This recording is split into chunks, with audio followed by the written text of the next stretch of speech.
خدا باپ بیٹا روح القدس کے نام سے آمین۔ میری طرف سے تمام مسیح بہن بھائیوں کو سلام۔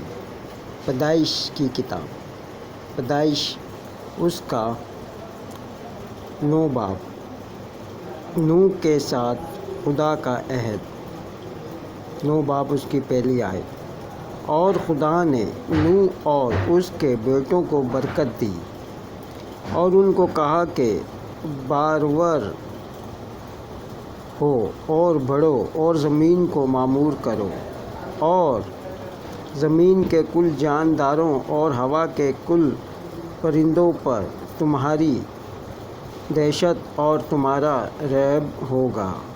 یہ اور تمام کیڑے جن سے زمین بھری پڑی ہے اور سمندر کی کل مچھلیاں تمہارے ہاتھ میں کی گئی، ہر چلتا پھرتا جاندار تمہارے کھانے کو ہوگا۔ ہری سبزی کی طرح میں نے سب کا سب تم کو دے دیا، مگر تم گوشت کے ساتھ خون کو جو اس کی جان ہے نہ کھانا۔ میں تمہارے خون کا بدلہ ضرور لوں گا، ہر جانور سے اس کا بدلہ لوں گا، آدمی کی جان کا بدلہ آدمی سے اور اس کے بھائی بند سے لوں گا۔ جو آدمی کا خون کرے اس کا خون آدمی سے ہوگا، کیونکہ خدا نے انسان کو اپنی صورت پر بنایا ہے۔ اور تم بارور ہو اور بڑھو اور زمین پر خوب اپنی نسل بڑھاؤ اور بہت زیادہ ہو جاؤ۔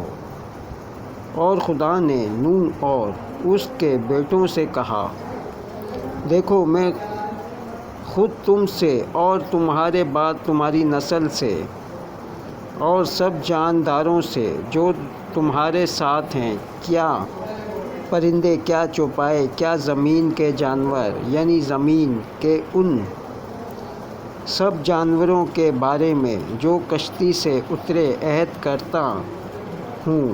میں اس عہد کو تمہارے ساتھ قائم رکھوں گا کہ سب جاندار طوفان کے پانی سے پھر ہلاک نہ ہوں گے، اور نہ کبھی زمین کو تباہ کرنے کے لیے پھر طوفان آئے گا۔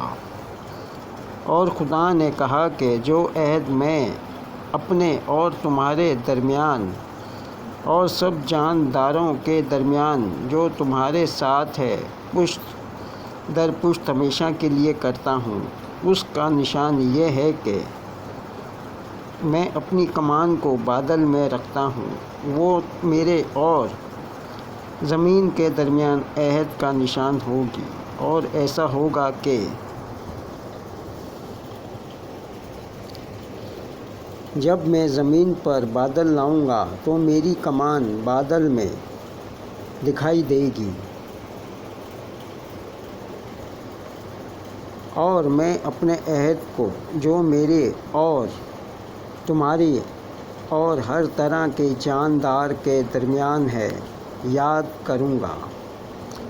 اور تمام جانداروں کی ہلاکت کے لیے پانی کا طوفان پھر نہ ہوگا، اور کمان بادل میں ہوگی، اور میں اس پر نگاہ کروں گا تاکہ اس ابدی عہد کو یاد کروں جو خدا کے اور زمین کے سب طرح کے جاندار کے درمیان ہے۔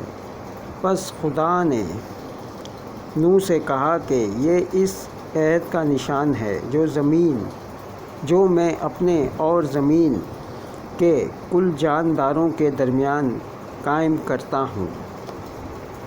نوح اور اس کے بیٹے، نوح کے بیٹے جو کشتی سے نکلے سم، حام اور یافت تھے، اور حام کنعان کا باپ تھا۔ یہی تینوں نوح کے بیٹے تھے، اور ان ہی کی نسل ساری زمین پر پھیلی۔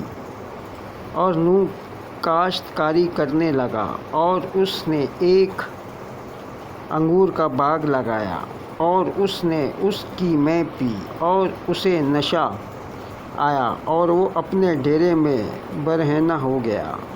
اور کنعان کے باپ حام نے اپنے باپ کو برہنہ دیکھا، اور اپنے دونوں بھائیوں کو باہر آ کر خبر دی۔ تب سم اور یافت نے ایک کپڑا لیا اور اسے اپنے کندھوں پر دھرا اور پیچھے کو الٹے چل کر گئے اور اپنے باپ کی برہنگی ڈھانکی، سو ان کے منہ الٹی طرف تھے اور انہوں نے اپنے باپ کی برہنگی نہ دیکھی۔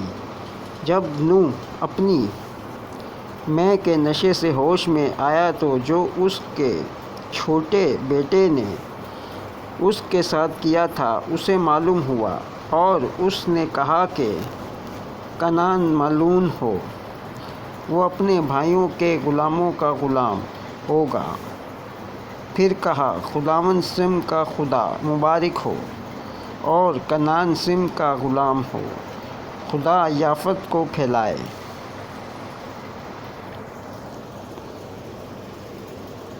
کہ وہ سم کے ڈیرے میں بسے، اور کنعان اس کا غلام ہو۔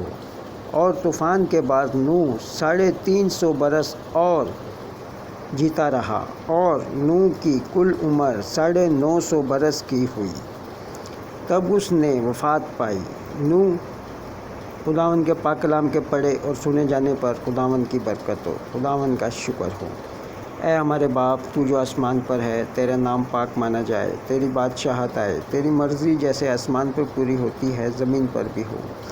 ہمارے روز کی روٹی آج ہمیں دے، اور جس طرح ہم اپنے قرض داروں کو معاف کرتے ہیں تو بھی ہمارے قرض ہمیں معاف کر، بلکہ ہمیں آزمائش میں نہ لا بلکہ برائی سے بچا، کیونکہ بادشاہت، قدرت اور جلال ہمیشہ ہی تیرا ہے، آمین۔